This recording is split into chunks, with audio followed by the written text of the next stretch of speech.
Bismillahirrahmanirrahiim. Magacaygu waa Cabdullaahi Daawud. Waxaan halkan videogan gaaban aan ku duubayaa cudurrada ugu dilaacsan ugu khatarta badan ee sababa dhimashada, kuwaasoo dad badan oo dunida ka mid ah ama dunida ku nool ay cabsi weyn ku abuurtay. Waa cudurrada maanta ugu badan dhimashada ugu badan dadka u socda. Waxaa lagu qiyaasaa dadka u dhintay sababtooda 54%. Cudurradaas oo googlaha 2 sano ugu dambeeyay aadka ugu badan, cudurrada ugu badan ee googlaha laga baaray ah.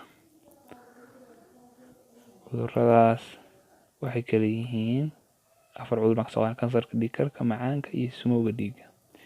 Muxuu yahay kansarka? Jawaabta ugu fudud waxay tahay inay jiraan unugyo gudaha jirka ku jira oo haddii ay kala qaybsamaan adag tahay in la xakameeyo.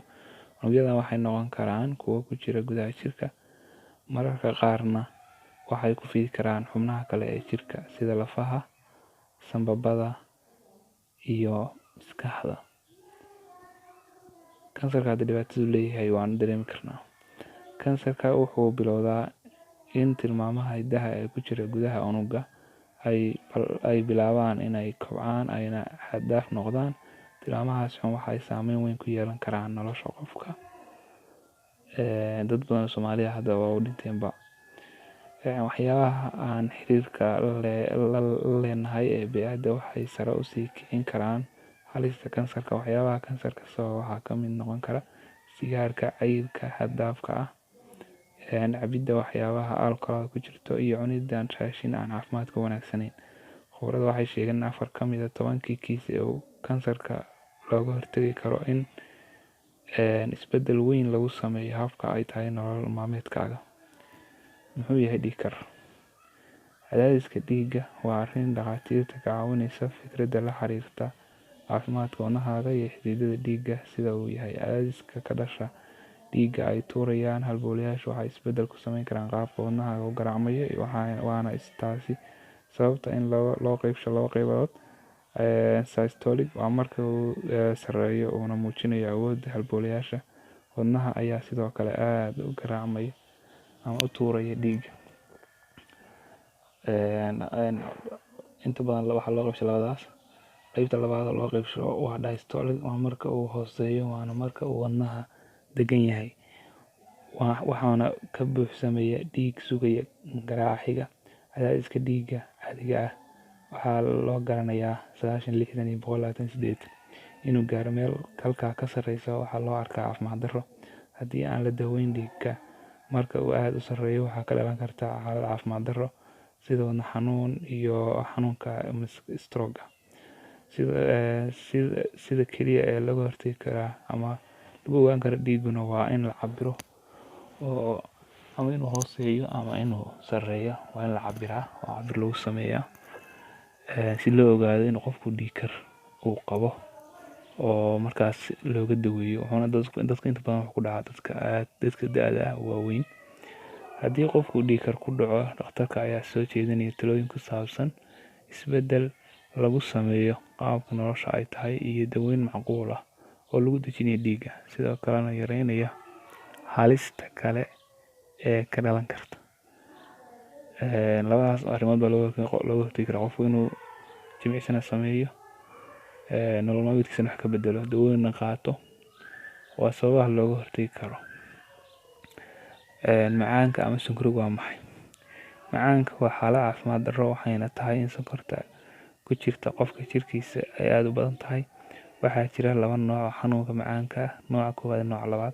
Nooca 2 waa midka ugu badan wuxuuna yimaadaa marka jirka uusan samaynin hormoono ku filan oo loo yaqaan insulinta, ama insulinta waxay noqonaysaa mid aanan si wanaagsan u shaqaynayn. Waa nooca 2 waana midda ugu badan ee dadka ku dhacda. Sonkorta waa midaas nooca 2. Insulinta waxaa sameeya beeryarada, waxayna qofka ka caawinaysaa inuu tamar ama awood yeesho. Markaan cunno raashin kala duwan sida bataatiga ama baastada. Hanaanka dheefshiidka ayaa kala saaraya si sokorta uu u diro dhiigga. Insulinta ayaa sokorta u saamaxaysa in dhiigga ay la falgasho si ay tamar ugu noqoto. Nooca koowaad macaanka waa jirka inuu la dagaallamo oo uu baabi'iyo unugyada sameeya insulinta, taas oo micnaheedu yahay inaysan jirin insulin la soo saaray. Dadka qaba nooca labaad ee sonkorta waxaa suuragal ah inay xakameeyaan xaaladooda iyagoo ay ka feejignaanaya waxa ay cunayaan iyo qaabka ay cunayaan, iyo inay jimicsi sameeyaan, laakiin waxay u baahan karaan dawo ay ku maareeyaan heerka sonkorta ku jirta dhiiggooda. Dadka qaba nooca koowaad ee macaanka waxay u baahan yihiin inay qaataan daawada insulinta si ay u xakameeyaan sonkorta ku jirta dhiiggooda. Nooca labaad waxaana la xakameyn karaa inta badan labadaas nooc baa hadda lagu ogaaday sonkorta. Sumowga dhiiggu waa maxay isna? Sumowga dhiiggu waa xaalad halis u ah nolosha qofka. Waxay saameyn ku yeelan kartaa si degdeg ah, wuxuuna ka dhashaa marka uu jirku si adag uga jawaabo caabuqa, wuxuuna bilaabayaa inuu weeraro xubnaha kale ee jirka. In xilli hore la ogaado calaamadihiisa lana daweeyo waxay badbaadin kartaa nolosha qofka. Sida caadiga ah wuxuu noqon karaa inaad dareemayso hargab, calool xanuun, ama caabuq af-ir. Waxaa suuragal ah in ay qandho qofka qabato ama aysan qaban, haddaba ha iska indha-tirin calaamadahan. Xitaa haddii heerkulka jirkaagu uu caadi iska yahay, ha iska indha-tirin oo iska baar in dhiiggaagu sumaysan yahay. Daaweyn degdeg ah raadso haddii aad dareento in hadalkaagu isku dhex yaacsan yahay, ama wareer, qarqar xad-dhaaf ah, ama murqo xanuun, in aadan maalin dhan kaadin, in aad neef-qabatoodo, inaad dareento sida inuu sakaraadka ku hayo, in maqaarkaagu uu kala midab noqdo ama midabkaaga oo dhan isbedelo. Calaamadahaas waa calaamadaha lagu garto in dhiiggaagu sumaysan yahay, waana xanuun runtii aad iyo aad khatar u ah oo u baahan in aad iyo aad looga feejignaado oo la iska baaro mar walba. Qofkana waxaa la yirahdaa dhakhaatiirta xitaa 6 bilood baa inuu isbaaraa fiican. Carruurtaada ka raadi calaamadahan: neef-tuurid, qalal ama gariir, maqaarka oo isbedela, finan aan baaba'ayn oo qofka ka soo baxa,